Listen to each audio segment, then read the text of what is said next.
You are now watching the full recording of CLCC's Sunday service.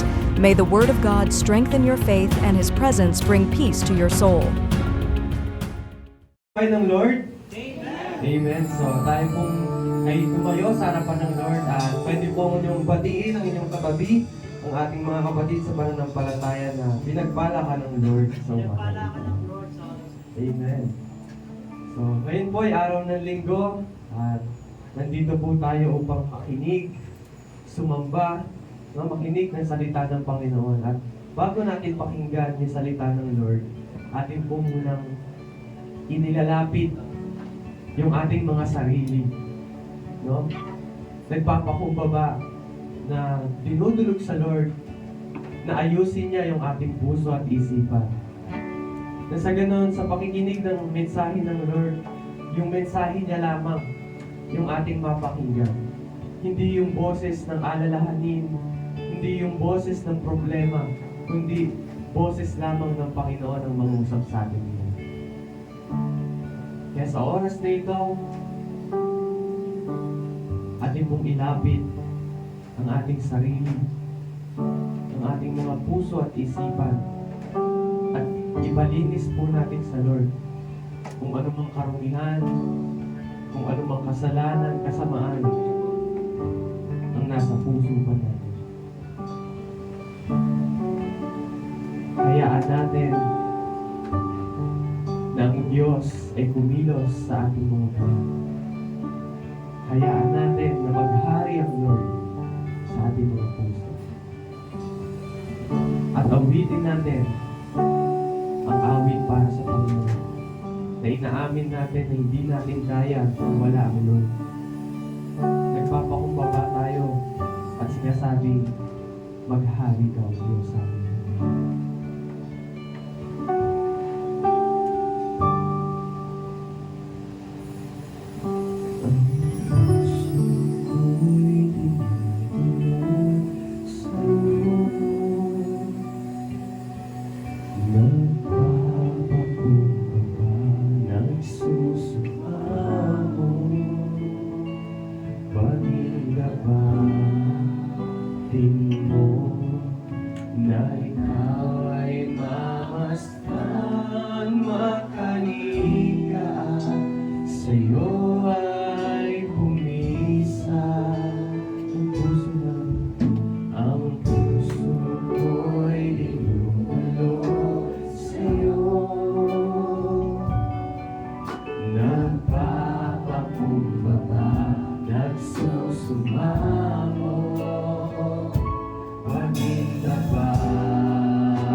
Pwede po ba natin purihin ang Lord?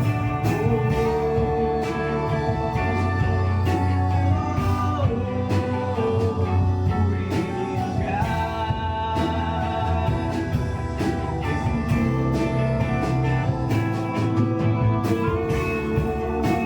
Narito kami, Panginoon. Inaalay ang aming mga buhay, Diyos. Nagpupuri, sumasamba, at sinuwalhati ang iyong pangalan. Kaya loobin mo, Panginoon.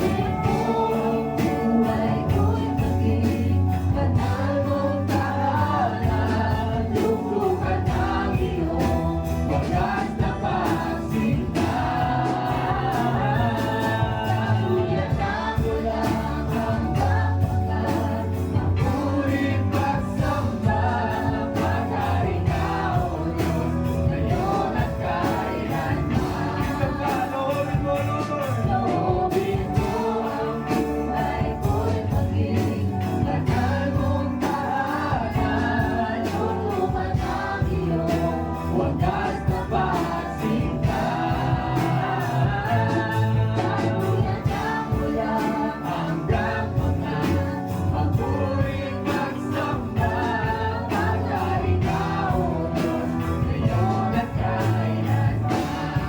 Pagkarin ka, pagkarin ka, O Diyos, ngayon at kailanman. Pagkarin ka, Panginoon, pagkarin ka, O Diyos, ngayon at kailanman.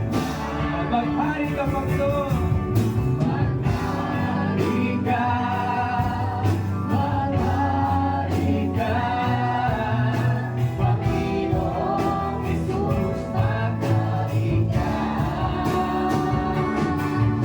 Sa buhay ko, sa puso ko, Panginoong Jesus, maghari ka.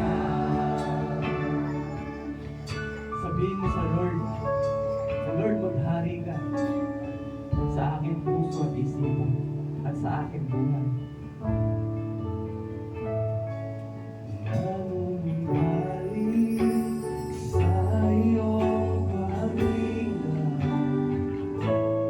dinadalangin ang iyong pagtanggap.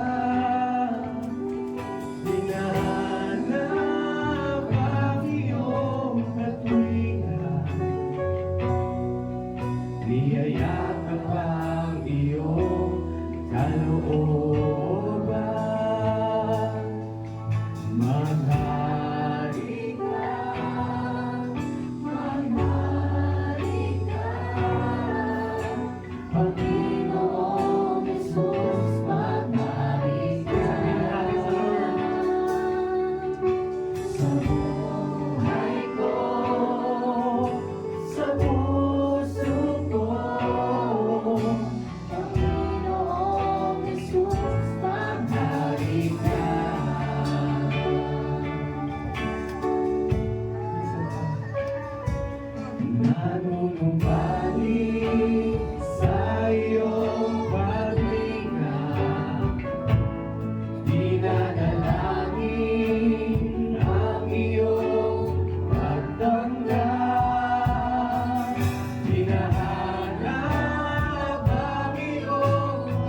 patuloy na nararanasan. Ikaw, O Diyos, ang maghari sa lahat ng dako ng aming buhay. Kung ano man ang aming pinagdaraanan, Panginoon, ikaw ang maghari sapagkat ikaw ang pinakamakapangyarihan. Patuloy mong hinusin, O Diyos, ang iyong templo, ang bawat isa na nandirito na lumalapit sa iyo ng may pagpapakumbaba na inaamin, Panginoon, ang aming mga kasalanan at pinapalinis, O Diyos, ang aming puso at isipan. Na sa ganun lumakad kami, O Diyos, sa mundong ito na ikaw ang niluluwalhati, na ikaw ang pinapapurihan. At nang sa ganun din naman, Panginoon, ay hindi namin pagbigyan ang anumang gawa ng kaaway. Ang anumang gawa ng mundong ito ay wasakin, Panginoon, ng iyong kabutihan, ng iyong mga salita. Salamat po, Panginoon. At patuloy po kaming aawit. Patuloy kaming magpupuri sa iyong pangalan. Sa iyo, Diyos, ang lahat ng papuri at pagsamba.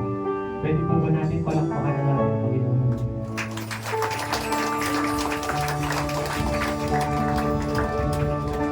Amen! Na-bless po ba tayo sa pag-aawit sa Lord? Amen! At sa oras po na ito, tayo po aawit at sasayaw sa Lord. At sabi po sa kantang ito, for by grace we are saved. Amen? Dahil sa biyaya ng Panginoon, nandito ka. Dahil sa biyaya ng Panginoon, inangat niya tayo. Dahil sa biyaya ng Panginoon, niligtas niya tayo. Dahil sa biyaya ng Panginoon, nagpupuri tayo sa Kanya. At dahil sa biyaya ng Panginoon, patuloy at patuloy tayong kumakapit sa Kanya. Amen. Sabi po dito, sa biyaya mo lamang ako nabubuhay.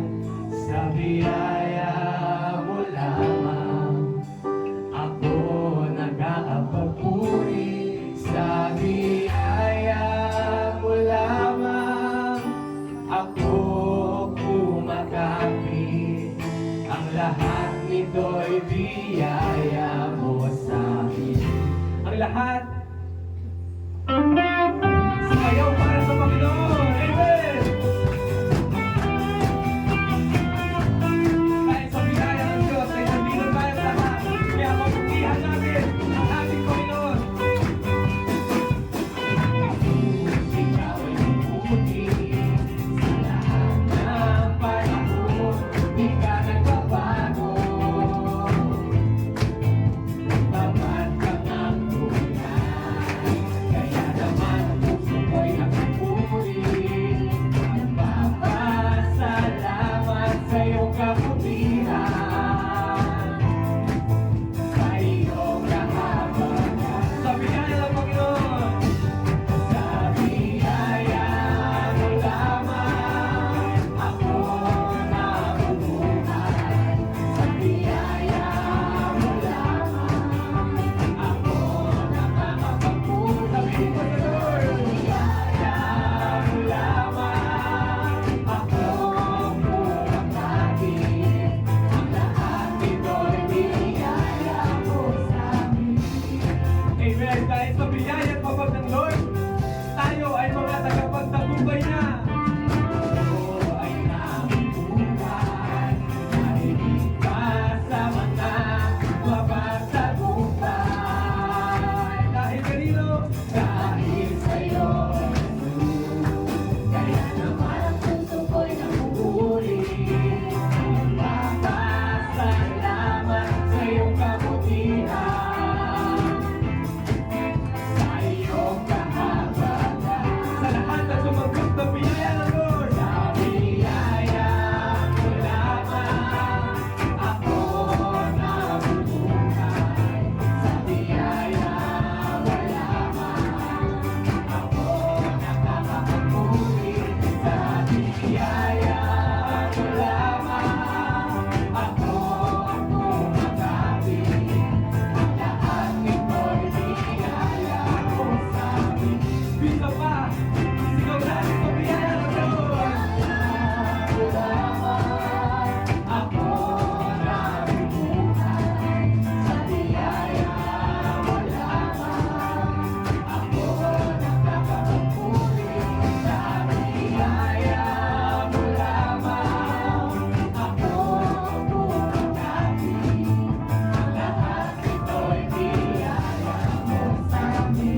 Yes, Lord.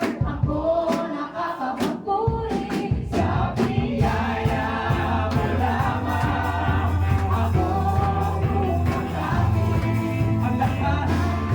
Ang lakas ka sa biyaya, Lord. Ibigay mo sa kanya ang papuri. Amen.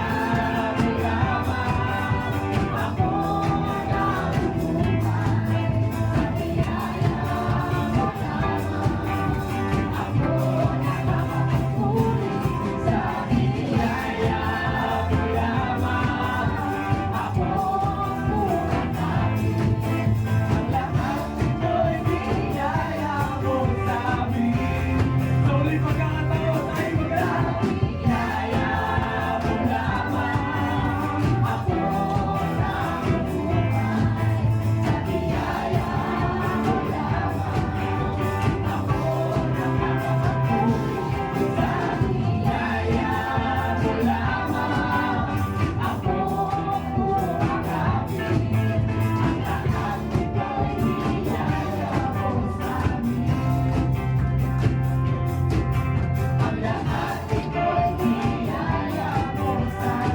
Tunay nga ng ating buhay.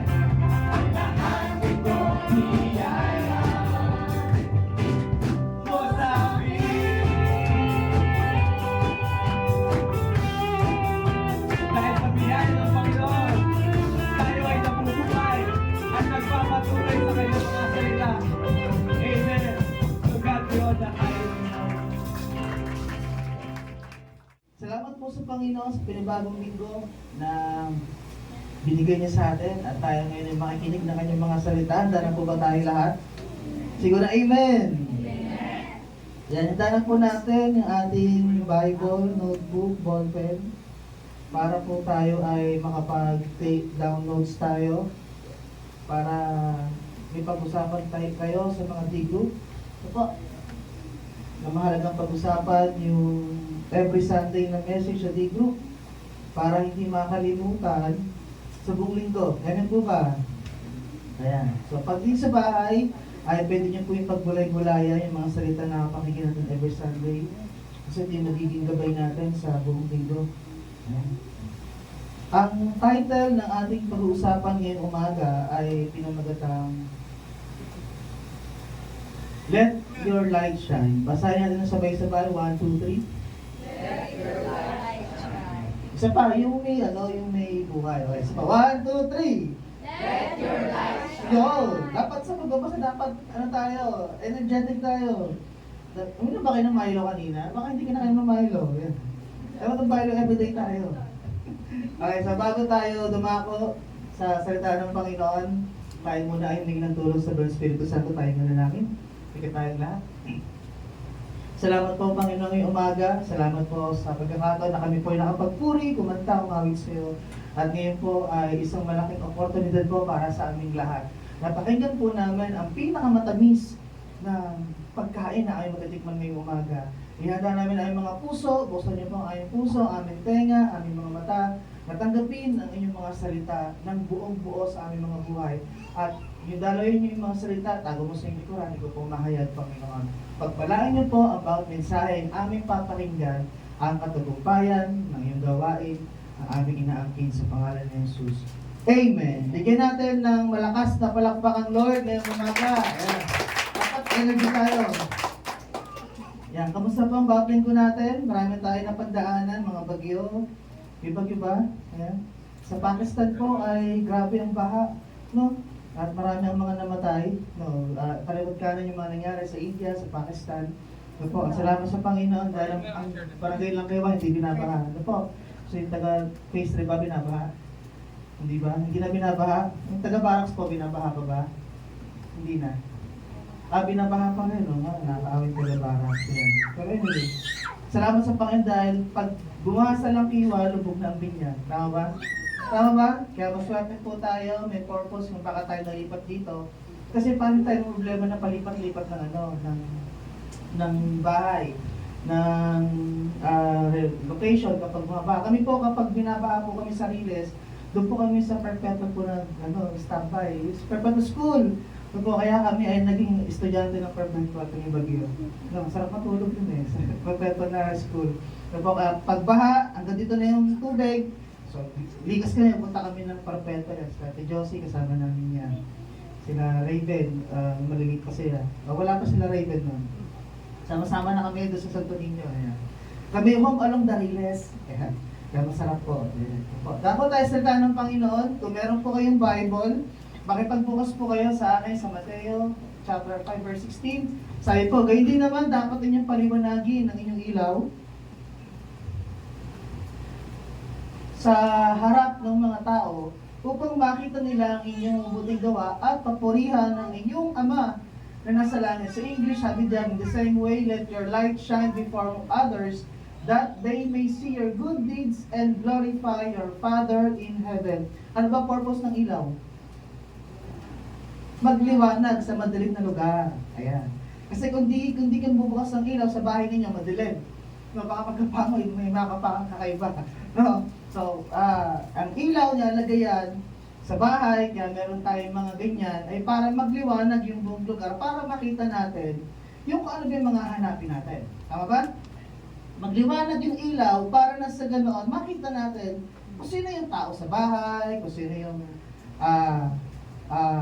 kung ano yung mga dapat natin kukunin, para hindi tayo mauntog, tama ba? So, ito po yung purpose ng ilaw. Pero sa ating mga Kristyano, nung simula kayo tumanggap sa Panginoon, lahat ng tumanggap sa Panginoon ay ang Diyos, si Jesucristo, siya yung source ng light. Tama ba? Amen po.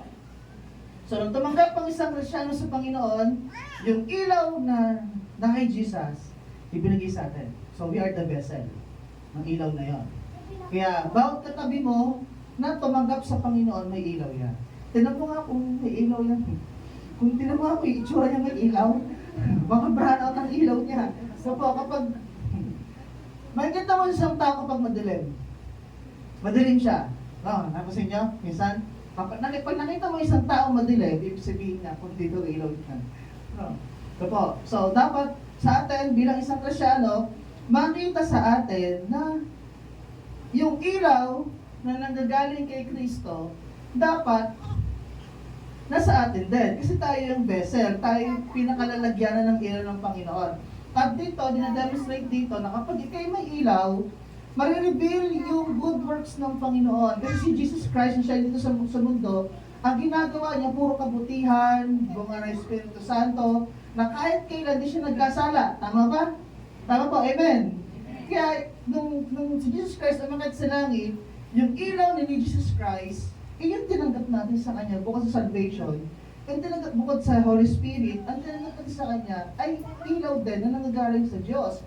Nasa ganun, yung ilaw na to ang magsisilbing liwanag kung saan man tayo nandoon. Nasa ganun, yung liwanag na meron tayo, nagiging visible at nakakapag-influence tayo ng ibang tao. Tama ba? Kasi karamihan ngayon yung mga Kristiyano pa mismo ang na-influensya ng mga kaibigan nila. Totoo ba yun? Mga estudyante? Kristiyano ka, pero na-influensya ng mga tropa mo. Di mo namamalayan, yung sinasabi nila na mga words, nababanggit mo na din. Tama? Tama, hindi? Tama, mali? Tama, kasi naranasan ko yun dati, pero hindi ako nagmumura. Sabi lang ako ng mga bad words. Kasi nasa tropa eh. No. At, kaya tayo bilang isang Kristiyano, yung ilaw na meron tayo, dapat magdinas yan. No, sila dapat yung ma-influensya natin, hindi tayo. Amen po ba? Kasi kung malakas ang espiritu mo, malakas ang pananampalataya mo, malakas ang pananalig mo, yung commit mo sa Panginoon, hindi ka ma-influensya ng mga kaibigan mo, nakakain ka, pabalik mula sa kadiliman. Kasi yung mga taong tumanggap sa Panginoon, nakilala ang Diyos, inalis siya doon sa kadiliman, papunta sa kaliwanagan. Amen po? Kaya nalaman natin na sa liwanag na yun, nalaman natin yung katotohanan. Kasi dati, madilim pa di pa natin makita yung katotohanan na si Kristo ay Diyos, tagapagligtas. Sa Bible, ito dapat, hindi mo dapat gawin, mga masamang gawin. Hindi natin pa nakikita kasi madilim pa. Tama ba? Pero na si Kristo ay tinanggap natin sa buhay natin, nagliwanag. Nakita natin yung katotohanan. Nabuksan yung ating pananaw. Ganito pala. Nagliwanag yung ating paligid. Nakita natin, ito pala yung ginawa ng Diyos sa lupa na dapat ko rin gawin. Kasi kapag hindi ko ginawa, kung ano yung utos ng Panginoon, baka mapahamak ako. Tama ba? Bisan ba dumating sa buhay ninyo, na-influensya kayo ng mga kaibigan, alumayo ka sa Panginoon? Experience nyo? Experience yun natin lahat. O di na lahat, o karamihan. Pero, ang ginawa niya, bumalik pa rin siya sa Panginoon kasi nga nakita niya, hindi tama. Amen po. Kaya yung mga estudyante na nandito o nasa trabaho man, ay dapat tayo maging huwaran. Amen? Huwaran tayo ng nasa paligid natin. Amen po ba? Amen. Ito po. At yung word na dapat, sabi nyo, dapat, ito ay utos at paalala na dapat daw, ano sabi? Dapat ninyo paliwanagin. Ito yung utos lahat ng mga Kristyano na yung ilaw na nanggaling kay Kristo na nasa atin, mas paliwanagin pa natin yung ilaw. Nasa ganun, saan? Sa harap ng mga tao pang makita nila ang inyong mabuting gawa. No, yung mabuting gawa, lalabas na yon kapag may ilaw ka na. Yung mabuting kalooban, yung bunga ng Espiritu Santo, lalabas yon kasi meron ka ng ilaw. Kaya sabi dito, sa harap ng mga tao, upang makita ng inyong mabubuting gawa. Yung bunga ng Espiritu Santo, lalabas yon kasi nga ikaw ay nagliliwanag. At sabi ito, yung mga tao na nasa paligid mo, sila ay lalapit sa Diyos dahil nakita niya ni pagbabago ka sa buhay mo at yung mga tao na sa paligid mo, magpupuri sila. Salamat sa Panginoon, kaibigan, dahil hindi kita nakilala, hindi ko makikilala ang Diyos. May nagpasalamat na ba sa inyo ng gano'n? Uy, salamat tropa, dahil sa'yo nakilala ko ang Diyos. May nagpasalamat na? Wala pa? Pag makawala ang ilaw. Bakit hindi ka nakaka-impluensya? Nasa school ka nga, pero hindi ka nakaka-impluensya. Nagiging secret agent ka. James Bond mo. Secret agent. Hindi dapat gano'n. Dapat maranasan natin na may magpapasalamat sa atin na salamat. Okay, may mag-chat sa salamat dahil sa iyo nakilala ko ang Diyos. Dapat nakaka-impluensya tayo ng mga kaibigan natin. Tama ba? Tama ba? Ito dapat yung maging job natin. It's our job. Basahin natin. 1, 2, 3. On truth, on love, and on grace through our actions and words so that people can see the reality of God's goodness. Hindi makikita ng mga tao sa paligid natin yung reality na mabuti ang Diyos kapag hindi nakikita sa atin. That's right. Amen po ba? Amen. Sa ito yung trabaho natin bilang mga nanampalataya, tayong magliwanag sa katotohanan. Alam natin ang katotohanan, yung bawal magkasala. Tama ba? Amen. Pero mahirap kasi nasa laman tayo. Pero kapag nagkasala, balik. Tama ba? Amen. Ito yung katotohanan. Na alam mo na may kaligtasan, yun dapat yung ipinapakita mo sa klase, sa trabaho, ba? Sa kaibigan, sa kapitbahay. Sabi ito, on love. Yung love na naranasan mo sa Panginoon, dapat yung pagmamahal, paparanas mo din sa kanila. Hindi yung tipong manliligaw ka. Hindi po yun. Hindi tipong, because of mahal kita sa Panginoon, dahil magiging tayo na, hindi. Bibigay mo yung pagmamahal kasi si Lord, binahal ka din. Kaya kung paano ka binago ng pagmamahal ng Panginoon, dapat i-share mo din yung pagmamahal ng Panginoon sa kanila. Hindi dahil gusto mo siya. Kasunod na lang yun, ba mga boys? Hindi, pero hindi dapat. And on grace to our actions. Kapag tinanggap mo ang Diyos sa buhay mo, binigay sa'yo ng Diyos yung liwanag, mababago yung words na sinasabi mo. dati palamura ka, no? Masama ka magsalita ng pubuli. Mababago. Yung actions mo, mababago. Nasa ganoon, pag nakita na nagbabago ka, makita nila, ang galing, simula na nakilala mo yung si Jesus, ang dami nagbago sa'yo. Amen? Minalapit sa'yo talaga na, uy, ang laki ng pinagbago mo ngayon Bakit di ka nakatulad dati? Amen po? Kasi nga, ito yung job mo na magliwanag yung ilaw na nasa iyo. Pag-ibig, katotohanan, at yung care sa lahat ng tao. Ano po ba, mga estudyante? Mga nagtatrabaho, mga nanay, mga kapitbahay po natin. Ito po. At nilagay ka ni Lord dyan sa school, sa trabaho, sa phase 1, phase 2, phase 3, para magliwanag ang bahay ninyo. Hindi dahil maraming Christmas light, hindi. No, simula na Pasko Bare months na, tama? No, magliliwanag ang bahay mo kasi nandun ka. Kaya pag maliwanag ang bahay mo, maraming taong lalapit sa'yo.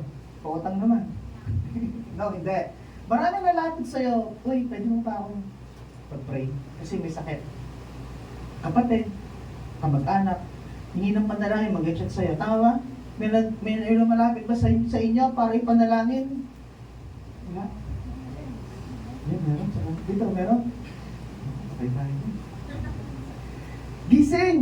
Dapat yung light na meron tayo, makapag-influensya ng sa ganon, yung mga taong naliligaw, nalilito, lalapit. Para kang magnet. Tama? Sabi dito, basahin sabay-sabay. 1, 2, 3.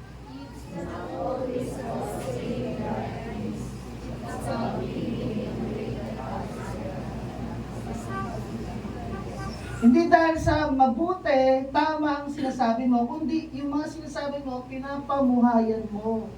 Nakikita sa gawa, sa kilos, sa action, di lang puro salita. No, sabi diyan, it's about living in a way that others makikita na ikaw ay naging kakaiba na sa iba. Pinamangkatabi mo kung naging kakaiba na sa iba. Baka bago lang yung, ang kulay ng buhok. Nagkasalamin lang, hindi yun. Nagbago ang kanyang kilos, ugali.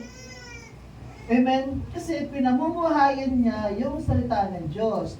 Nagkakaroon siya ng connection sa nagbibigay ng ilaw. Yung source of light, si Jesus Christ, meron siyang communication. Meron siyang commitment. At nang sa ganoon ay unti-unti nababago, binabago ng Diyos yung buhay ng isang tao na merong commitment. At pinamumuhayan niya yung salita ng Diyos ka. Merong transformation na nangyayari. Bo, sabi dito, basahin natin sabay-sabay. 1, 2, 3.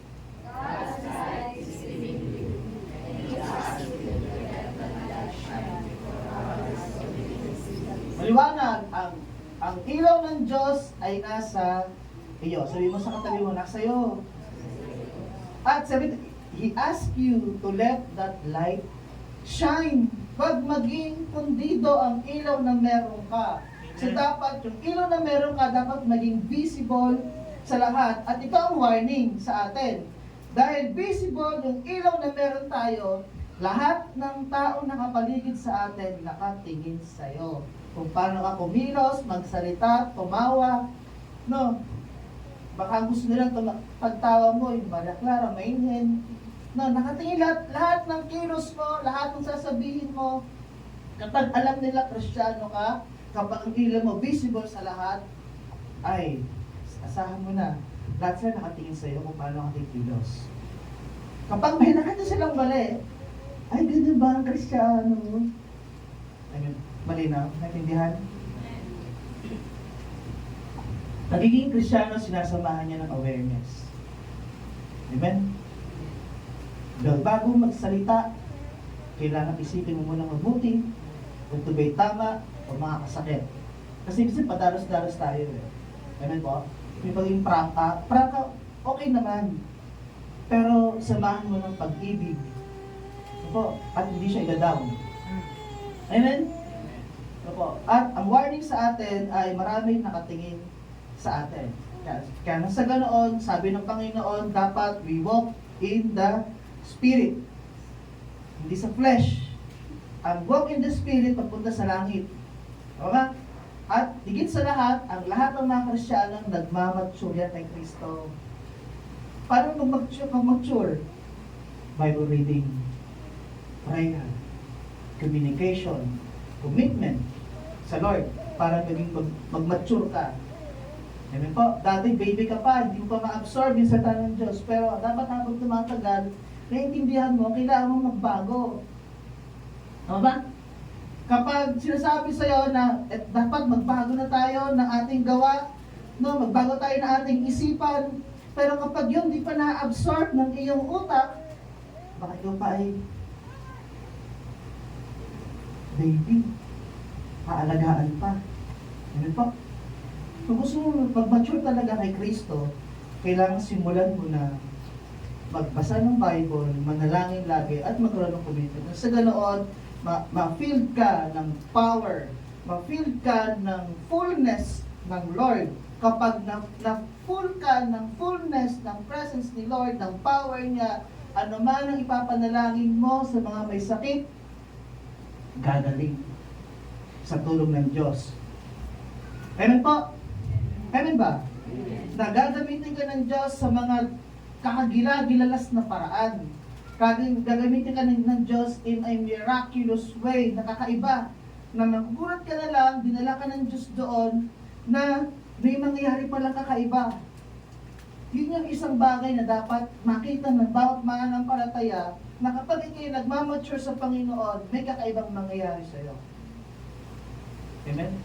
Yung paa mo, lalakad dyan kung saan pupunta para mag-share. Amen? Kahit hindi nasabihan, ng kahit sino, may pagkukusa ang paa. Nangangati ang paa, mag-share.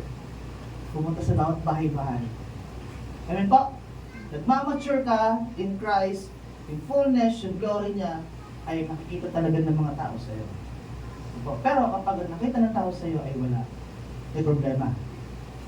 Unti-unti napupunti na. Unti-unti lumalayo ka na sa principle. Sabi ito sa Mateo chapter 5 verse 14 to 15. Basahin na sabay-sabay. 1, 2,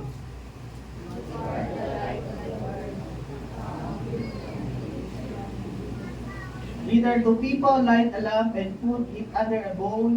Instead, they put it on its stand and gives light to everyone in the house. Kinumpare ni Jesus ang mga Kristyano sa a town built on a hill, na kung saan sila yung hindi. Kapag kasi pag nasa hill na yung isang town, kita. Lahat tama? Kasi nasa taas siya eh. May kanta nga si Carrie Jube, we are the light of the world. We are the city on the hill. Kaya tayo, bilang kingdom ni Jesus, tayo ay kinumpara sa a town built on a hill. Nasa taas, nasa sentro. Nakita lahat.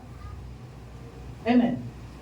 Nang sa ganon, ikaw, ano man yung location ng bahay mo, magliliwanag yan. Kaya yung mga tao lalapit na kailangan ng comfort, kailangan ng pagmamahal, kailangan ng direction, kailangan ng advice.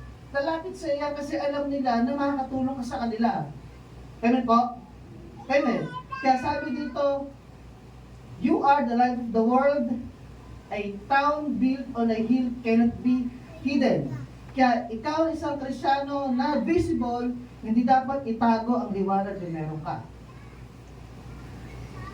Huwag mong itago na ikay Kristyano. Ha? Nasa trabaho, nasa school, parindigan mo, Christian po ako. Amen? Tama ba? Sinabi natin sa mga klase natin na Kristyano ka, taas ang kamay naman nagsabi. Wala. Ano?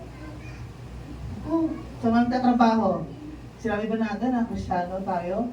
Dapat sinasabi natin, we can't just talk about Jesus, we have to live like Him. Hindi pwedeng sasabihin mo lang, ang galing na Jesus Christ, siya ang tagapagligtas. Hindi dapat puro salita, dapat nakikita at naninirahan sa atin yung sinasabi natin. Kung sino si Jesus. That's right. Amen. Dapat nasa atin yung sinasabi natin.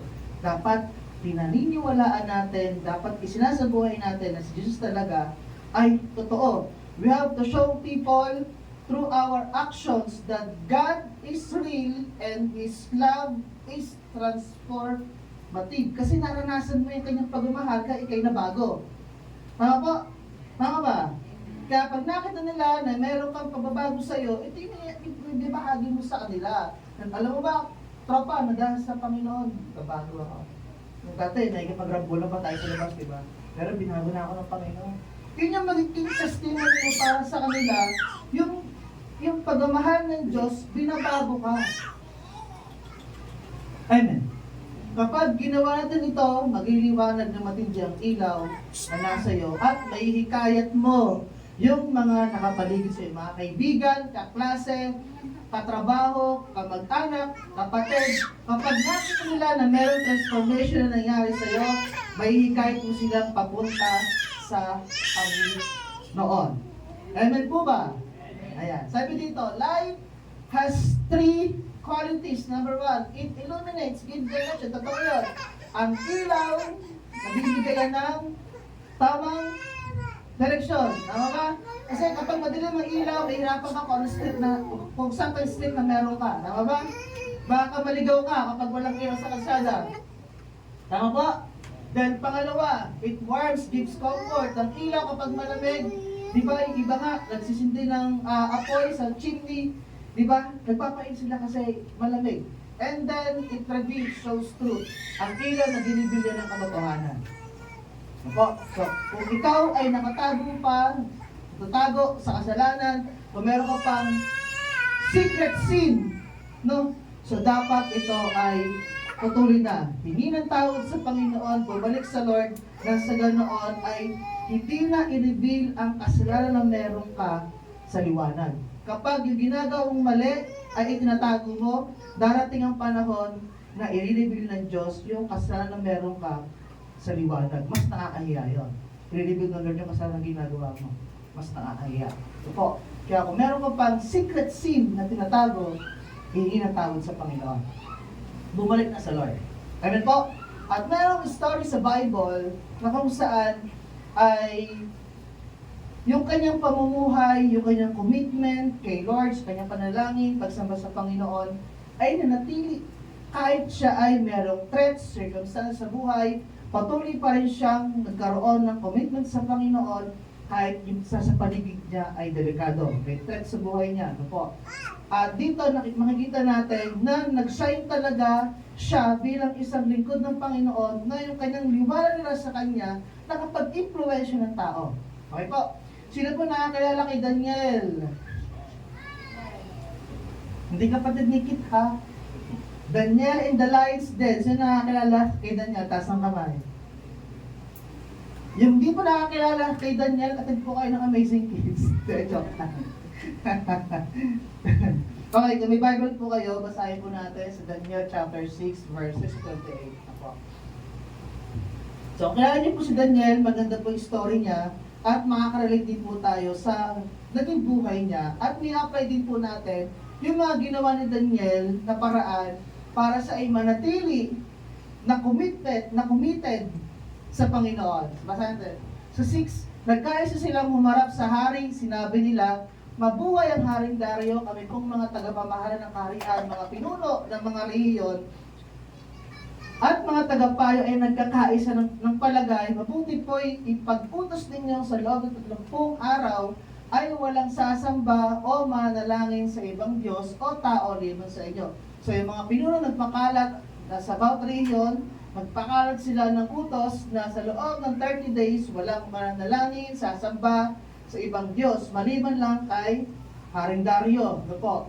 Sino mang hindi susunod sa utos na ito ay uhulog sa kulungan ng mga leon. Bakit ba sila gumawa ng ganitong batas? Ano po? Kung babasahin natin sa chapter 1 verse chapter 6 verse 1 to 5, pag babasa nyo ng angat, ay si Daniel kasi ay ginawang pinuno ng kaharian dahil sa kanyang katalinuhan, sa kanyang magiging honest, magaling na pinuno. Wala ka mapipintas kay Daniel sa kanyang pamumuno. Ano po? At dahil dito, may nagselos na mga kasama niya. Nagselos sila, kaya sila, tinignan nila kung ano ang pwede nilang maiparatang, no? Para siya ay masiraan sa hari. Pero wala silang nakitang mali sa ginagawang pagkatrabaho ni Daniel. Nakita nila yung kanyang paglilingkod sa Diyos. So dito ang naranasan na sa kanyang school, trabaho, na meron kang kaklase na nagselos sa iyong ginagawa at siniraan ka. Meron? Tama? Marami sa atin ganon. Pero, anong ginawa natin nung meron naninira sa atin, binabagsak tayo? Siniraan mo rin din ba? Tinabangan mo sa labas? Tumahan tayo, di ba? Tuka, hindi dapat. Ano po? So, ako, naranasan ko rin yan, nasa Malaysia ako. No? So, totoo nga, kahit kapwa mo Pilipino, ihirahin ka pababa, kahit nasa abroad ka. Ano po? Naranasan ko rin yan, na nagselos sa ginagawa, hindi niya ako tinuruan ng iba't ibang bagay sa pag-alaga ng matanda. No? So, hanggang umalis ako, siya lang hindi nagpakita. Siya lang hindi nagsabi ng babay, alis ka na. Wala siya, di siya lumabas ng kwarto. Ang lumabas ng kwarto, yung kasamahan namin, pati boss namin. Ganun yung nangyayari. No, kapag ang ilaw na meron kang visible, lahat nakatingin sa'yo. Kaya gagawa ang kaaway para sirain ka. Tama? Nangyari sa inyo? Kung di pa nangyari sa inyo, pag-pray nyo na huwag mangyari. Tama?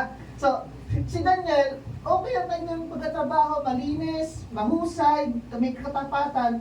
Wala silang makita. Ang nakita nila, yung paglilingkod ni Daniel sa Diyos. Sa 8. Kaya mahal na hari, magpalabas mo kayo ng gayong kautusan at inyong lagdaan upang maging batas ng Media at Persia, batas na hindi mababago ni mapapawalang bisa. Di ba may kasabihan, ang utos ng hari ay hindi mababali. Yun yung kasabihan, totoo yun. At gayon nga ang ginawa ni Haring Dario, nang malaman ni Daniel na nilagdaan na ng hari ang gayong kautusan, umuwi siya. Kalaman niya, lumuhod siya at nanalangin at nagpasalamat sa kanyang Diyos. Isang silid sa itaas ng kanyang tirahan sa may bukas na bintana na kaharap sa Jerusalem. 3 beses niya ginagawa ito sa maghapon gaya ng kanyang kinaugalian. Okay. Ugali ni Daniel na manalangin 3 beses isang araw. Siguro maghapon lang yun, pupunta sa gabi. Meron na siyang routine ng pananalangin. Meron siyang disiplina sa kanyang prayer life. At natin siyang tapat. No, kahit nang nagpalabas ng utos ng hari, umuwi siya at nanalangin. Ito yung makikita natin kay Daniel sa kabila ng mga threats, circumstansya, problema na narinig niya, hindi siya nagpatinag bagkos siya ay nanalangin. Kapag nakakaranas tayo ng mga stress sa school, sa trabaho, ang daming gagawin, narilito ka na kung dapat unahin, labas, hinga, mag-pray. Tama? Amen? Nahirapan sa school, ma'am, may I go out? Si Shar lang po. Baka mag-pray, hinga na mo lang, labas mo lang, then balik ulit.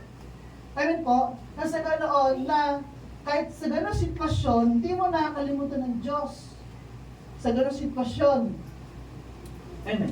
Kasi iba kapag naranas ng stress sa school, sa trabaho, umiiyak. Nagmumukmok, hindi ko na kaya. Nagmumukmok na sa tabi. Pero si Daniel hindi. Meron siyang kinagulian, nananalangin. Dapat ganoon din ang maging karakter natin. Tama ba? Bilang isang nakakilala sa Panginoon, na kahit anong bigat ng pinagdadaanan, trabaho, pressure, hindi dapat mawala. Daniel's commitment to God was not changed by circumstances. Hindi nabago yung kanyang commitment sa Panginoon. Minsan, ang panalangin natin ay interrupt ng mga threats at mga pressure sa schedule. Kaya minsan, yung iba, hindi na nakapanalangin sa gabi dahil sa schedule daw. Hindi daw sa dulo. Sobrang pagod, sa school, sa trabaho, hindi na nananalangin. Hihiga na lang. Ano po? So dapat, kung okay ang prayer life mo, dapat, anong pressure, no?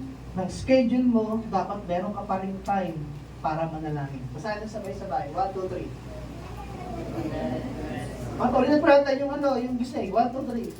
Don't let this or pressure back into your prayer time. Pray regularly, prayer is your lifeline. Huwag mong hayaan yung stress o pressure na maputol yung prayer time mo. Amen po?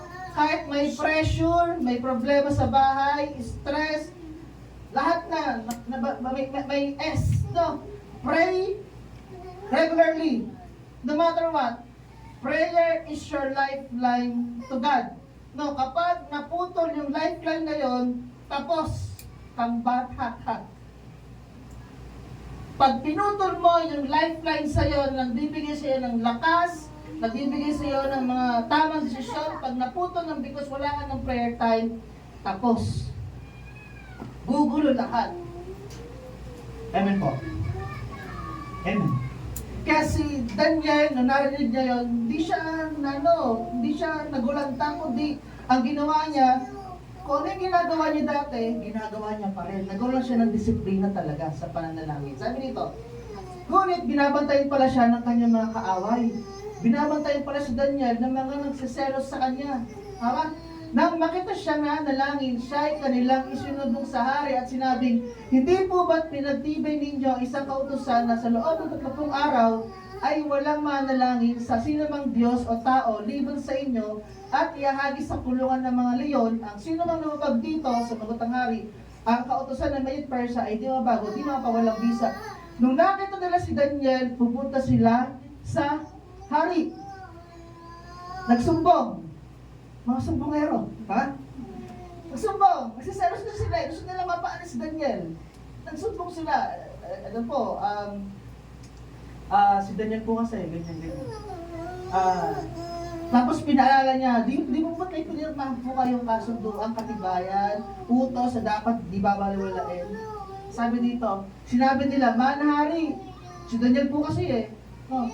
Isa sa mga dinalang biyag mula sa Huda ay lumabag sa inyong kautusan 3 beses pa po kung manalang araw-araw.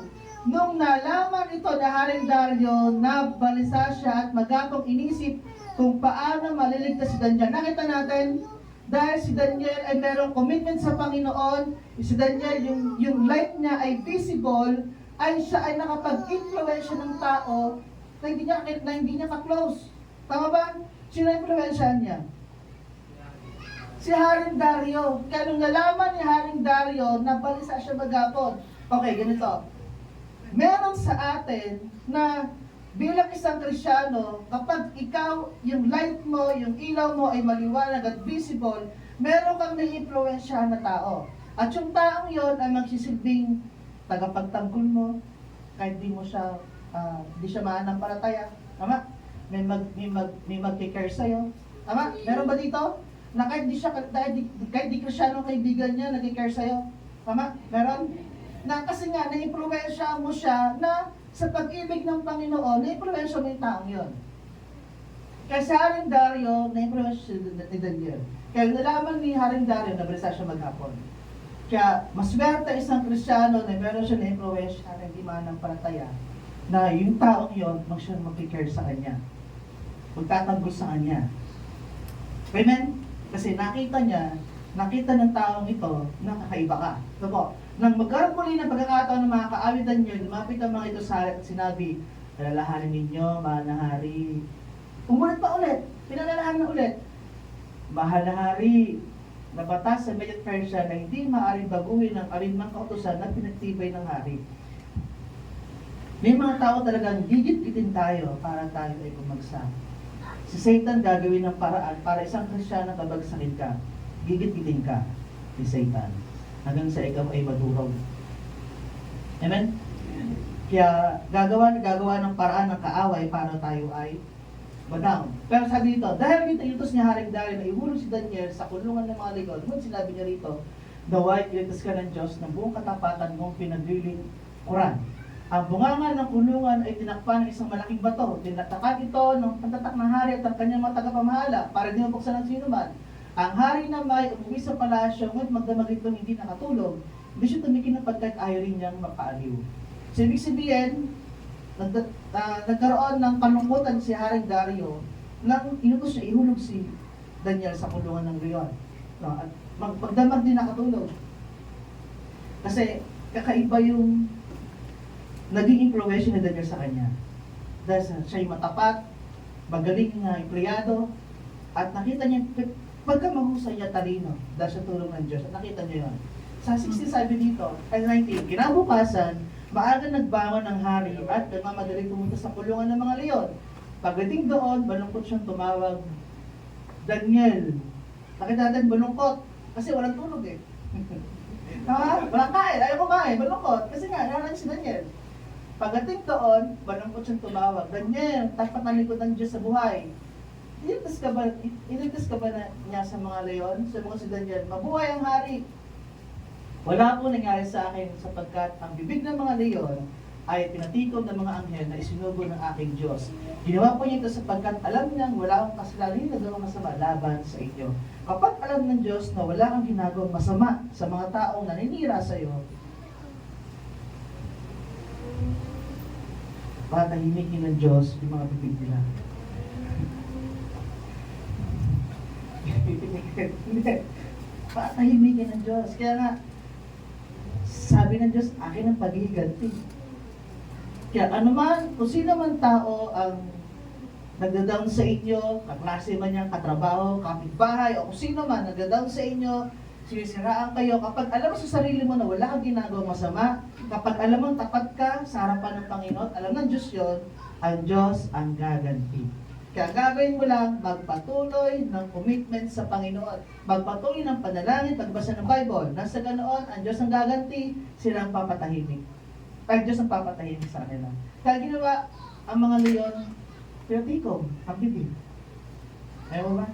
Kasi kapag nandun ka sa territory ng leon, sasagpangin ka kaagad. Tama? Pero di ba ang Diyos magpumilos? Amen po ba? Kaya kapag naranasan niyo po yun sa ganung sitwasyon, sa trabaho man, sa school, hayaan niyo ang Diyos ang pumilos. Panginoon, ito po bahala mo sa kanila. Kung may nagawa ng kasalanan sa kanila, patawarin mo po ako. At pinapatawag ko rin po sila. Yun ang gawin natin. Huwag tayong ng galit sa kapwa natin. Nasa ganun ang Diyos ang siyang gaganti sa lahat ng nag-down sa atin. Po. Dahil dito, labis na nagalak ang hari. Nagalak siya, ang hari. At kumain na. No? Kasi di siya makatulong ng gabi, di siya makakain. Pero nung narinig niya ito, siguro kumain ng hari. Tama? At inuutos na iahal si Daniel mula sa kulungan ng mga leon. Nang siya'y may ahon, wala silang makitang kahit man lang bahagyang galaw sa katawan ni Daniel sapagkat nagtiwala siya sa kanyang Diyos. Ang mga nagbintang kay Daniel ay ipinahulog ng hari sa kulungan ng mga leon, pati ang kanilang mga anak at asawa. Imagine, pati anak at asawa, sinama. No, dahil sa maling ginawa ng mga nagselos, hindi pa sila halos sumasayad sa kulungan, ay nilapan na sila ng mga leon. Amen. Ganon ka poprotektahan ng Diyos. No? Kapag nakita ng Diyos na ikay nagliliwanag sa lugar na nandun ka at yung commitment mo sa Panginoon di napuputol, poprotektahan ka ng Diyos. Hawak ka ng Diyos. Pero kapag pinutol mo ang connection mo sa Panginoon, yung protection na yon unti-unti lalayo sa'yo. Amen po ba? Baka ba yan, sa likod mo may dayon pala. Sasagpangin ka na lang. Opo. At dahil dito, pagkatapos, sinarating na Haring Dario ang lahat ng tao sa bansa at wika sa buong daigdig. Isinasad sa sulat, sumenyong kapayapaan, inutos ko sa lahat ng aking mga sakupan na magtakot, dumalang sa Diyos si Daniel, sapagkat siya ang Diyos na buhay at manatili magpakailanman. Hindi mawawasak ang kanyang kaharian at manatili habang panahon ang kanyang kapangyarihan. Siya ay sumasaklolo at nagliligtas, gumagawa siya ng mga kababalaghan sa langit sa lupa. Iniligtas niya si Daniel mula sa mga leon. Ganun po yun. Kapag nakita ng mga tao yung liwanag na nasa iyo ay kakaiba at nagbabago ng buhay, ang mga tao na kapaligid sa iyo ay magbibigay ng testimonya na ikaw ay tapat, naglilingkod sa Panginoon at ipapahayag pa ng mga tao na kapaligid sa iyo na ikay mabuti. Amen. At dahil doon, yung mga nasa paligid mo ang siyang magpapasalamat sa Diyos. Salamat, Panginoon, dahil binigyan mo kami ng kaibigan na katulad niya. Tama? Isang malaking kagalakan yan para sa mga Kristiyano. Yung nagpapasalamat sa iyo na kahit hindi believer, magpapasalamat sa iyo kasi naging kaibigan ka niya. dapat may ganun nangyayari sa atin. Sabi ito, at naging matagumpay si Daniel sa panahon ni Haring Dario at sa panahon ni Haring Cyril ng Persia. May promise, may pangako. Ano pangako? Magtatagumpay. Amen. Kapag inalagaan mo yung ilaw ni Lord na nasa iyo, no, at nagliwanag ka sa lahat ng dako, magtatagumpay. Amen? Lahat ng plano mo sa buhay ay gagawin ng Lord yan. Po, at ang resulta, binigyan ng papuri na Haring Dario ang Diyos si Daniel, ang Diyos nating lahat, because sa kanyang testimony. Yung testimony na meron tayo, kahit di ka magdala ng Bible, yung testimony mo na binigyan ko ng Panginoon, pwede mong i-share. Pero dapat sa ulo mo dyan, 3:16. No. Dapat sa ulo mo yun. No. Kasi meron kang backup eh. Sabi sa Bible kasi ganito. No.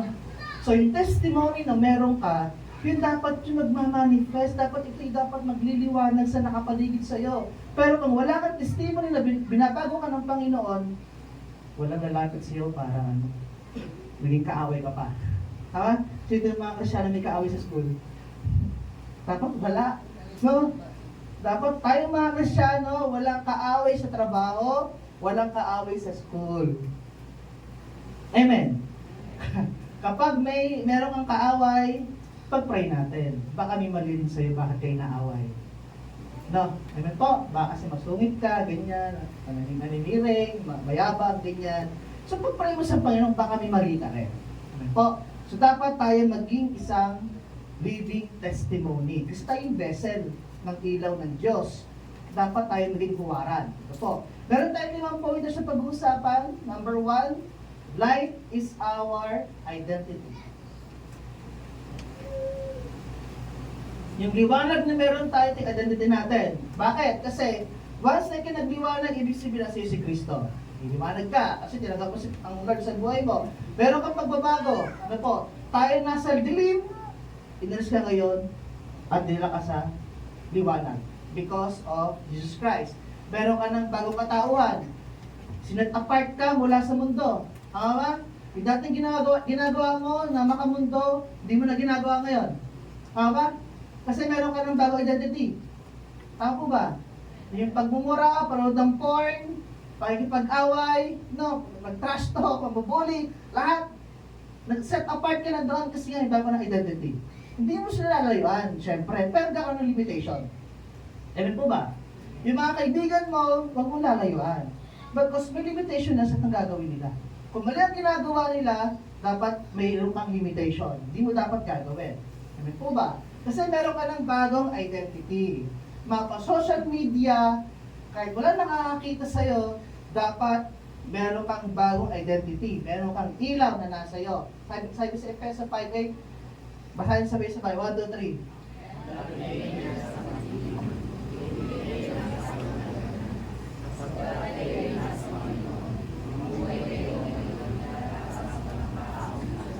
Ang sabi diyan, dati nasa kadiliman tayo, bulag pa tayo dati, pero ngayon ay nasa liwanag na dahil sapagkat tayo ay nasa Diyos na.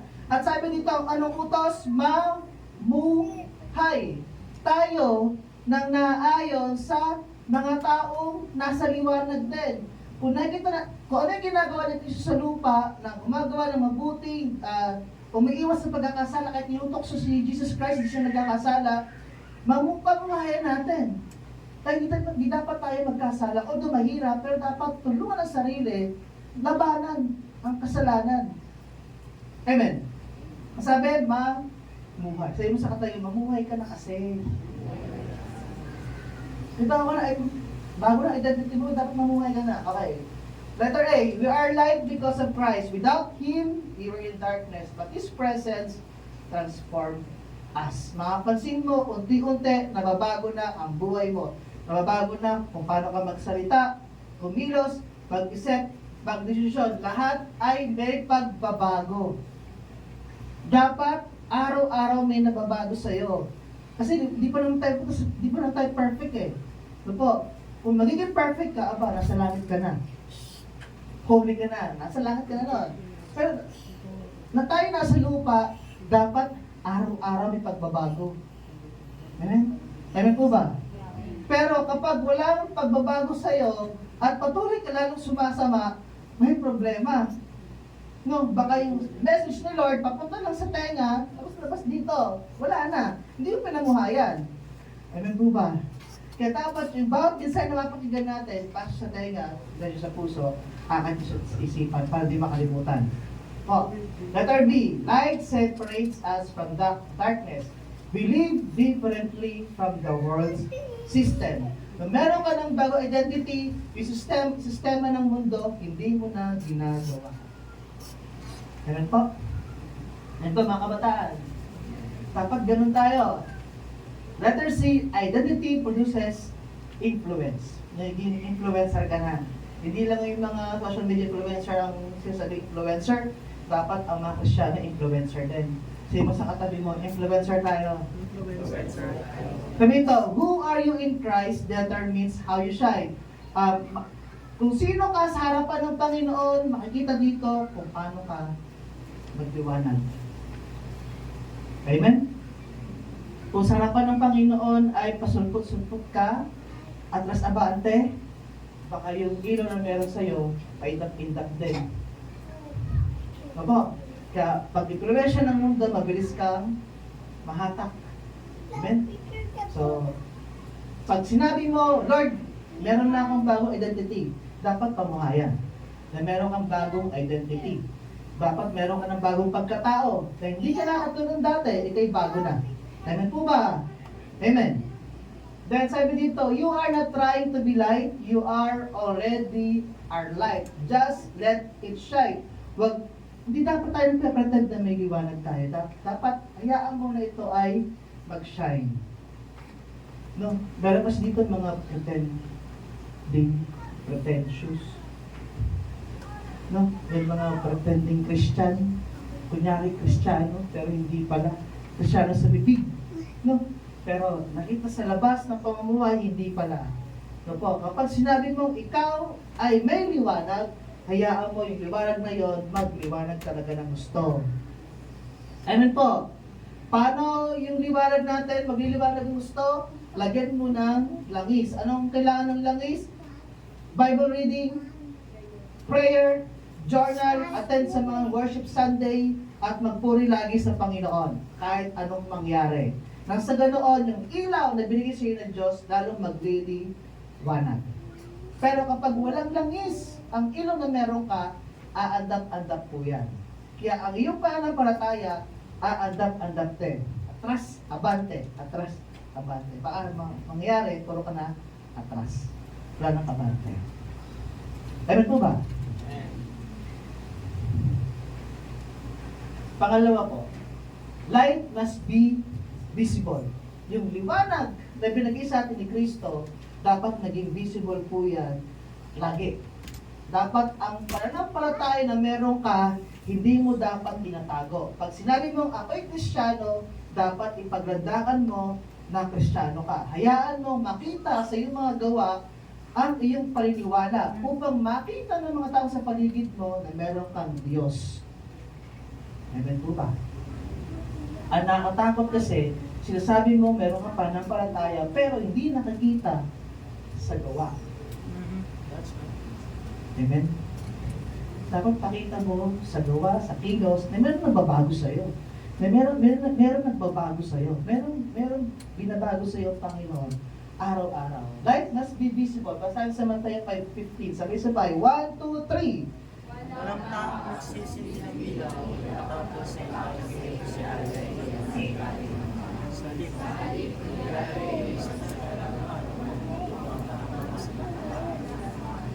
Malinaw, kapag may ilaw ka, hindi mo siya pwede lalagay sa bangal. Paano maliliwanagan ng buong bahay? Tama ba? Yung ilaw, dapat ilagay sa tamang patungan upang matanglawan ang lahat ng nasa bahay. Ganun po tayo. Dapat hindi natin itinatago yung ating pananampalataya.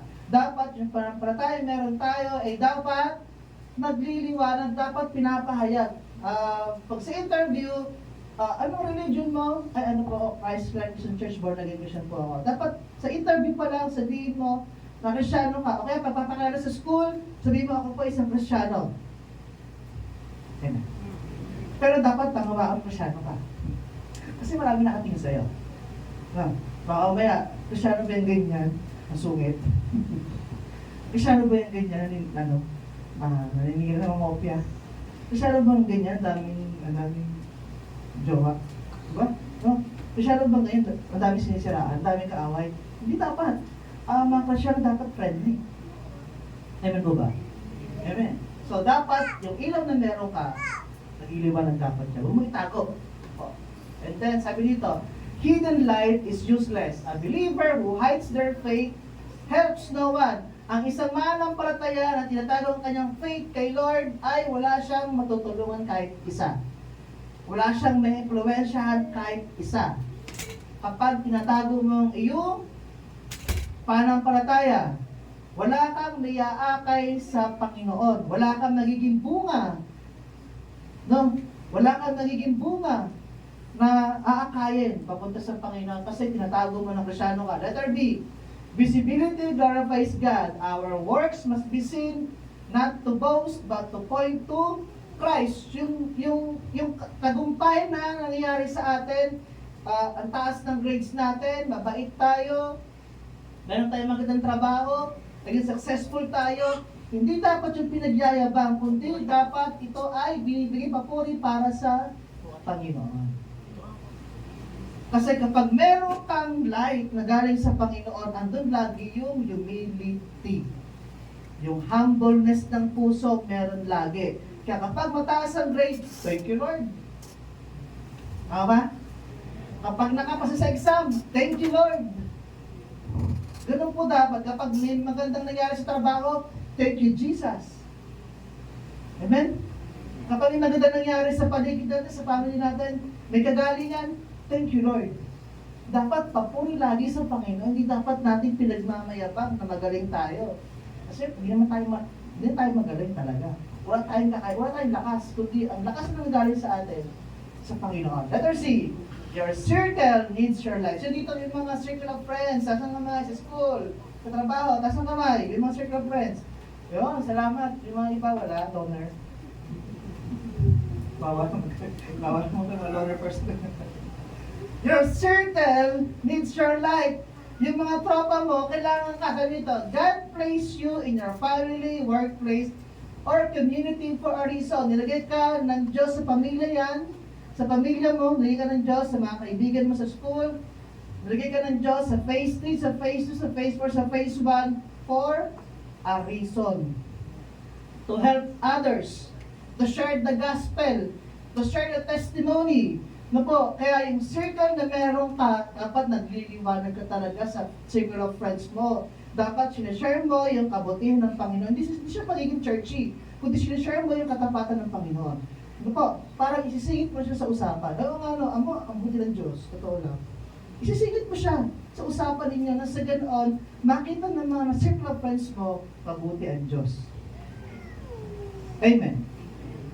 Kaya kung meron kang circle of friends at naiiyak ka sabihin na Krisyano ka, ngayon pa lang hindi ka natapang sa Lord. Lord, bigyan mo ako ng courage na sabihin sa kanila na Krisyano ako na sa ganoon.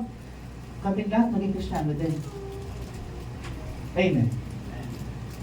Sabi dito, pasahin sabay-sabay. Yan. 1, 2, 3, go! Don't hide your testimony. Let your light reach louder than your death. Yun.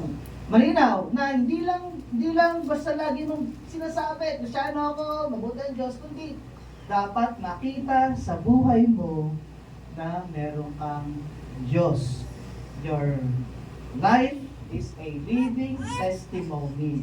Yung buhay na binago ka ng Diyos, testimony mo yan para may ibahagi sa iba yung kaligtasan na binigay sa iyo ng Diyos. So, let your life preach louder than your words. Yung kilos, no, dapat makita sa'yo na Krisyano ka talaga.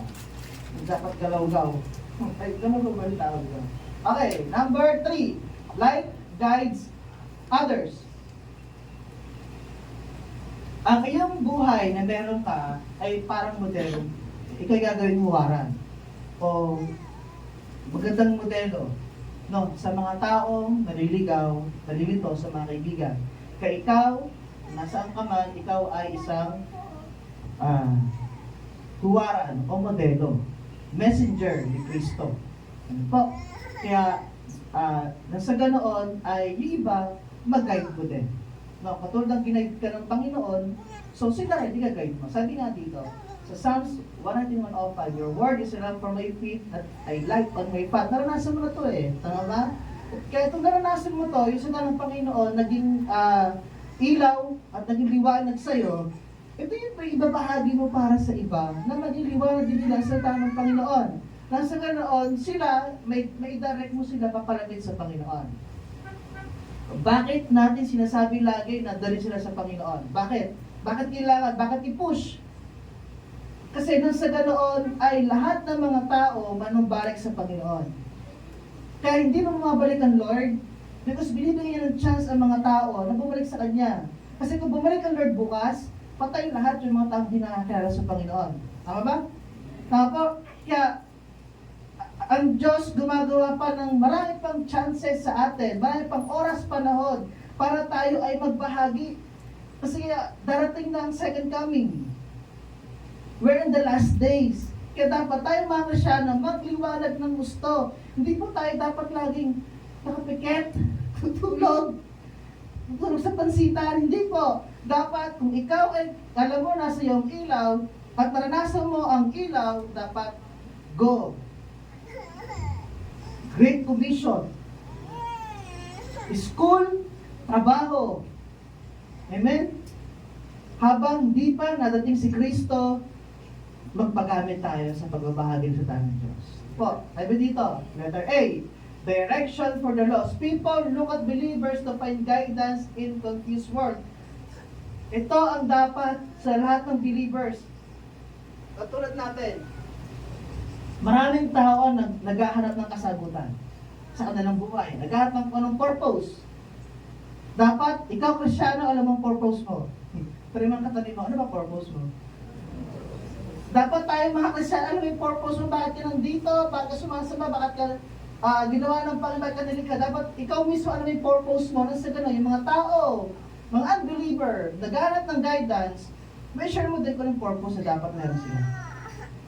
Amen. Letter B, pag-asa sa kadiliman, hope in darkness, like a light, alam mo yung lighthouse? Diba? Sila yung parang may ilaw sa dagat, para makita kung meron paparating, may nagbanggaan o kung ano man. Yung ilaw ng lighthouse, you prevent others from crashing. Dapat ang mga manampalataya, alis to. Kapag meron siyang kaibigan na may problema, dapat alis to siya. Oy friend, may problema ka ba? Kasi pansin ko parang nag-iba ka. Amen? Oy friend, parang parang iba itsura mo ngayon. Iniwanan ka, no? Oy friend, kumari ba ganyan, bakit? May balungkot yata ikaw. Dapat tayo, mga Kristyano, attentive sa paligid. Amen. Sabi ito, para tayong lighthouse, you prevent others from crashing. Masalong ma-down yung mga tao. Dapat tayo, alisto, na sa ganoon, makatulong tayo sa mga tao na kapaligid po sa atin. Amen po ba? Letter C, learning decisions. Your honest and kind example can lead others the right way.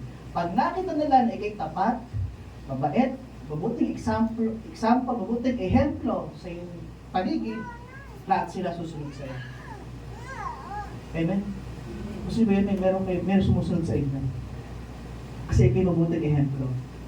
Amen po? Kasi baka maya sa school, sa trabaho, ikay iniiwasan. Huwag naman po sana. No, dapat tayo, ang sinusundan tayo, dapat iniiwasan. Kasi pag iniiwasan ka, ibig sabihin, may problema sa'yo. Papakatakot lang silang, masyaran.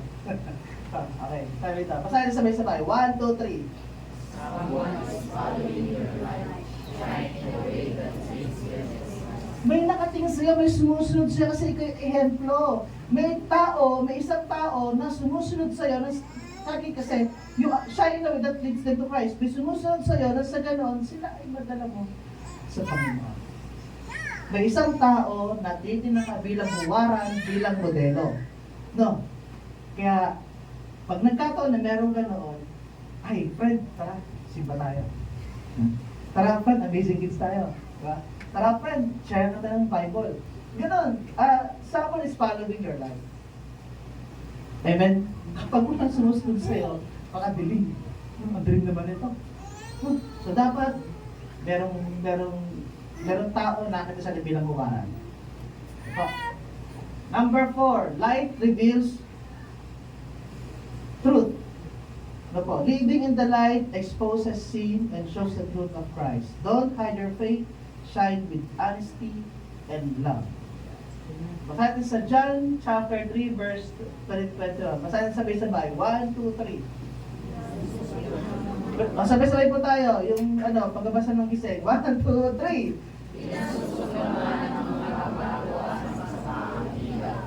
Hindi ko dating dito upang hindi makayat ang kanilang mga gawa. Ngunit ang buhay ay sa katotohanan ay lumalapit sa ilaw upang mahihayat na ang mga ginagawa nila. Sabi sa una, kinasusukluman ng mga gawa ng masama ang ilaw. Bakit? Bakit ayaw ng mga taong lumapit sa Diyos? Bakit ayaw ng ibang tao na makinig ng salita ng Diyos? Kasi nga, maririnig yung kanilang ginagawang mali. Tama, wag naman sana dito sa atin na may mag-share ng Word of God, inaayawan mo yung mensahe. Para ka narinindi. Hindi po dapat. No? Kapag gano'n ang karakter mo na narinindi ka sa salita ng Panginoon, ay, may problema. Po, kailangan mo iluhod sa Panginoon. Kapag yung salita ng Diyos ay para ka naririndi, iluhod mo yan sa Lord, magpakumbaba ka, kailangan mo ibaba ang sarili sa Panginoon para maalis yung hadlang na yon. So po, kaya sabi dito, yung mga ayaw sa ilaw, kinasusukluman nila kasi mahayag yung kanilang ginagawa. Tingnan nyo, nung nakilala tayo sa Panginoon, nahayag kung ano tayo sa harapan ni Lord. Tama? Nakita natin sa harapan ng Lord na masama tayo. Mali yung mga bagay na ginagawa natin. Kasi nga, nalibanagan na tayo. Ito yung ayaw ng mga tao. So po, sabi dito, namumuhay ay sa katotohanan lumalapit sa ilaw upang mahayag na ang mga ginagawa niya pagsunod sa Diyos. Yung mga Kristiyano, sila yung may totoong paglilingkod, sila yung mas lumalapit sa nagbibigay ng ilaw para humingi siya ng tulong, gabay, at hingi ng kapatawaran sa nagawa ng kasalanan. Kaya yung mga tumanggap sa Panginoon, lagi silang lumalapit sa nagbibigay ng ilaw. Malinaw po. Kaya, reminder tayong lahat, balik lagi sa nagbibigay ng ilaw. Kapag nakagawa ng kasalanan, lumalayo ka na sa Panginoon, bumalik ka sa nagbibigay ng ilaw. Letter A, sabi dito, light exposes sin. When you live righteously, it convicts the world around you. Nakikita, nabubuksan, nalalantad, no? Yung mga maling ginagawa na nakapaligid sa iyo kasi nga ikay gumagawa na ng tama. Letter B, light reveals Christ. Your life should make Jesus visible. Ikaw yung parang open Bible na nakapaligid. Opo, na dapat ang ikaw nalilibis sa iyo si Kristo. Letter C, light brings honesty. Sino dito yung tapat lagi? Pasang kamay. Okay lang yan. You can't shine if you live in hidden compromise.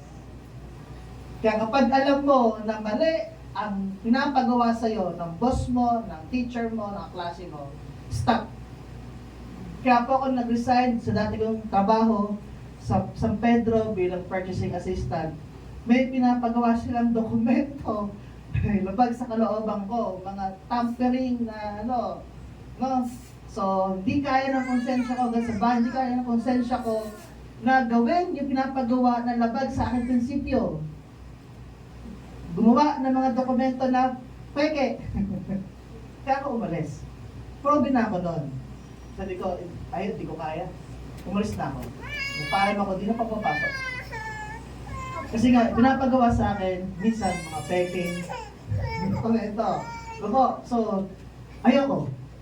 Kasi, delikado sa Panginoon. Delikado ako kay Lord. Kaya sabi ito, let light brings honesty. Kaya dapat, kapag may pinapagawa sa iyo, labag sa iyong prinsipyo, stop. Malinaw po? Kasi nasa liwanag ka na eh. Kung papagawa sa'yo ay mali laban sa prinsipyo mo, pwede kang, hindi po, tayo ko na po. Tama po ba? Nasa ganoon, hindi ka magkasala. Sabi dito, basta sabi sabay. 1, 2, 3.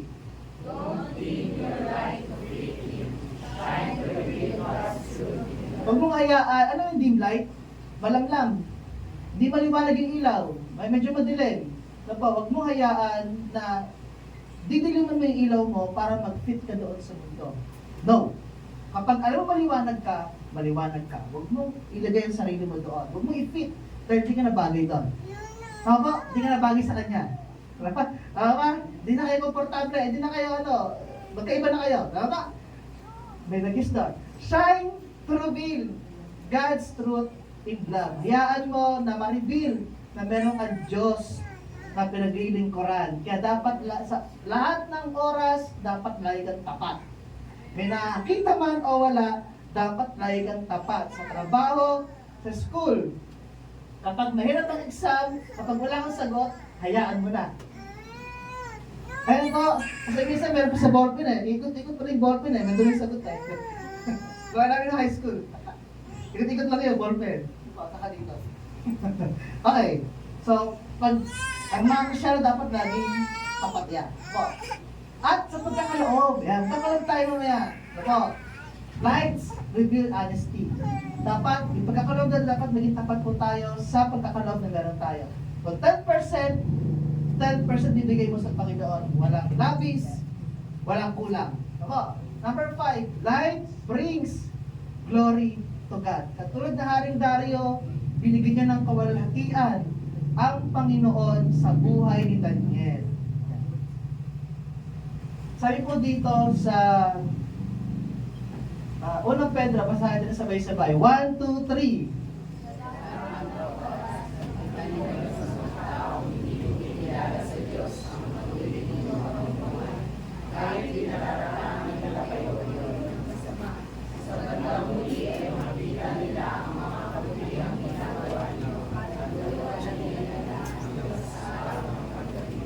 Malinaw po na kahit pinaparatangan nila kayo ngayon ng masama, mamuhay pa rin kayo ng matuwid at kumikilala sa Diyos. Amen po ba? Kapag sinasabihan ka ng mali na hindi naman totoo, nagpapakalat ng mga bagay na hindi naman totoo, hayaan mo na ikaw ay lumakad pa rin sa matuwid na pamumuhay at maglingkod sa Diyos ng tuloy-tuloy. At hayaan mo na isipan ni Lord ng mga parang mga leon. Po, at ang Diyos ang siyang gaganti. Amen po ba? Huwag niyo pag-pray na, Lord, mapahamak po sila. Hindi, Lord, ikaw na pong bahala sa amin. Ipuin mo ka na ng puso, Panginoon, na maintindihan nila na mali ang kanilang ginagawa. Ganun po. And then, letter A. Letter A po, sabi dito, the purpose of shining, not for our praise, but God's glory. Liliwanag na nasa atin, hindi yan dahil sa magaling ka. No. Kundi dahil sa grace ng Lord, sa pagmamahal ng Lord, kaya kami ilaw ngayon. At ito dapat ibabalik mo lagi sa Panginoon. Works point to worship. When people see your kindness, they look to God. Kapag nakita na nasa paligid mo, napakabuti mo, napakabait mo, matulungin ka, magpapasalamat sila sa Diyos. Kasi meron silang kakilala na katulad mo. Amen? Pero kapag hindi sila papasalamat sa Diyos, may problema sa'yo. Baka ikaw pa yung masamang ehemplo. Po, life leads to salvation. Your life may be the only Bible someone ever reads. Kaya nga sabi, yung testimony mo, siya yung open Bible. Na kung saan, pwede mong i-share sa lahat ng pupuntahan mo yung ginawang pagbabago sa iyo ng Panginoon. At last, basahin natin ng sabay-sabay. 1, 2, 3.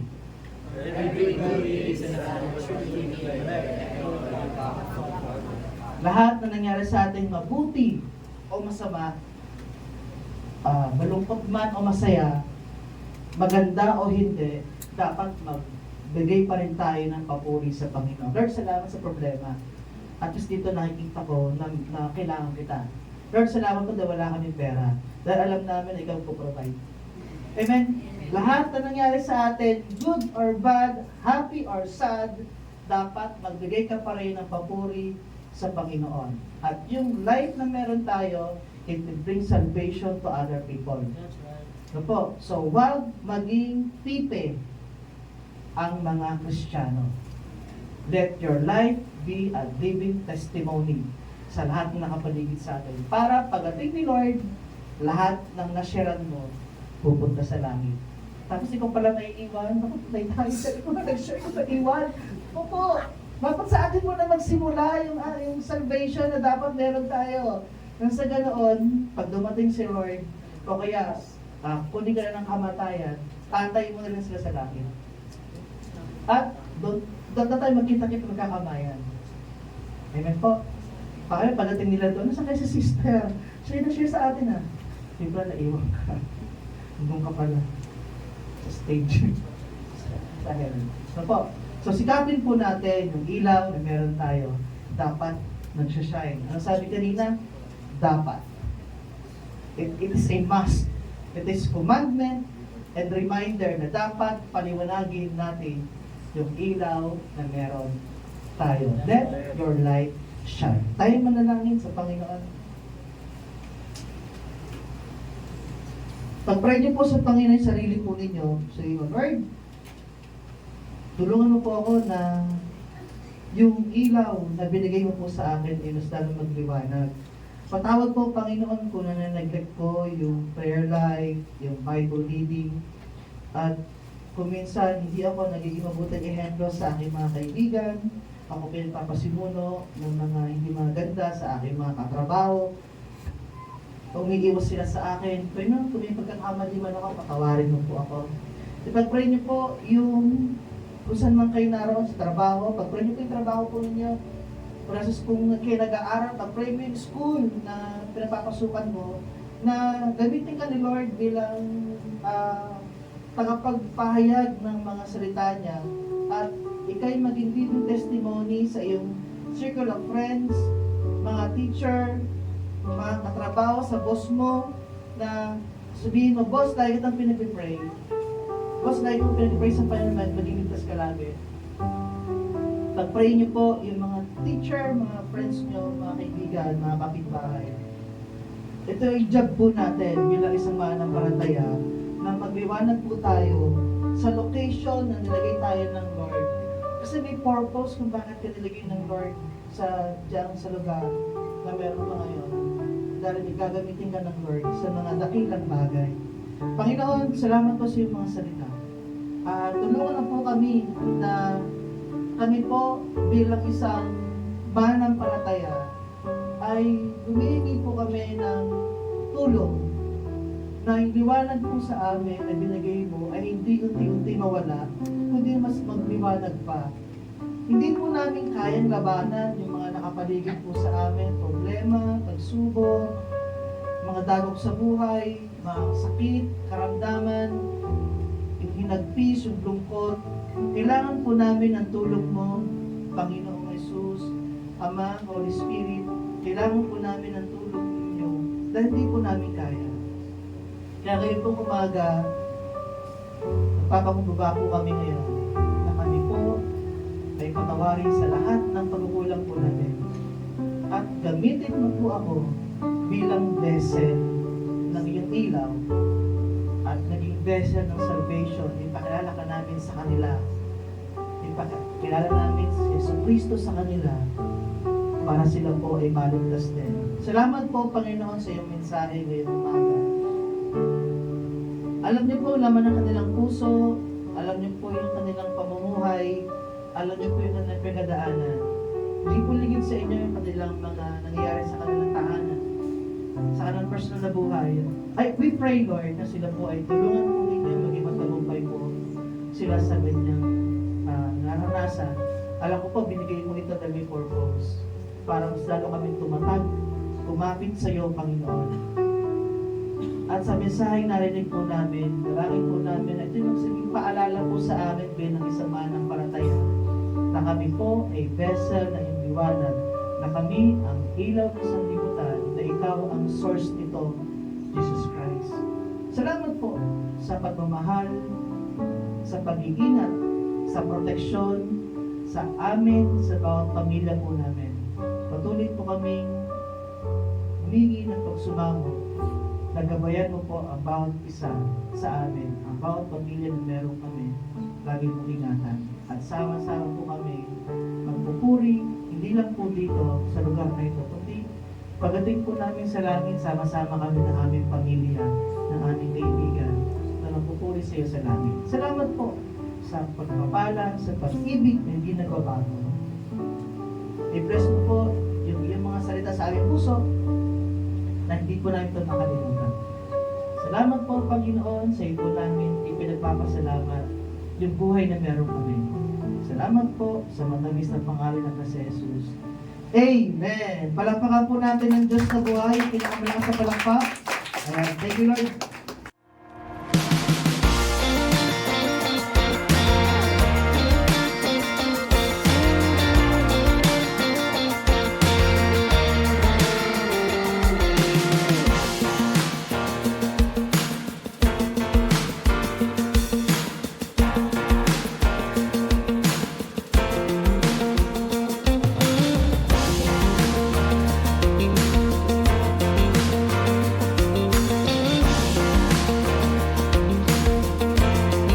Let's take a few moments to stay connected with what God is doing in and through our church family. Please tune in to these important announcements, opportunities to grow, serve, and fellowship together. Join us for morning devotion every Monday to Saturday from 5 a.m. to 7 a.m. live on our CLCC Facebook group. Come early, come expectant, and begin your day with the Word, worship, and a fresh encounter with the Lord. Let's grow together in faith, one morning at a time. We also invite you to a special time of seeking God together. Join us every Friday night from 7 p.m. to 8:30 p.m. for our prayer and Thanksgiving gathering. It's a sacred space to pour out our hearts, lift up our needs, and give thanks for all He has done. Come expectant. Breakthrough happens when we pray. And for our young champions, don't forget Amazing Kids, happening every Saturday from 9 a.m. to 11 a.m. right here at CLCC. It's a fun, faith-filled time designed especially for children ages 6 to 12, with Bible stories, songs, games, and lessons that build strong foundations in Christ. Your kids will love it. We'd love to see you again next Sunday. Join us for our Sunday services here at CLCC. We have 2 worship services every week. First service starts at 8 a.m. and second service at 10 a.m. Come early, come expectant, and bring someone with you. There's always a seat for you in God's house.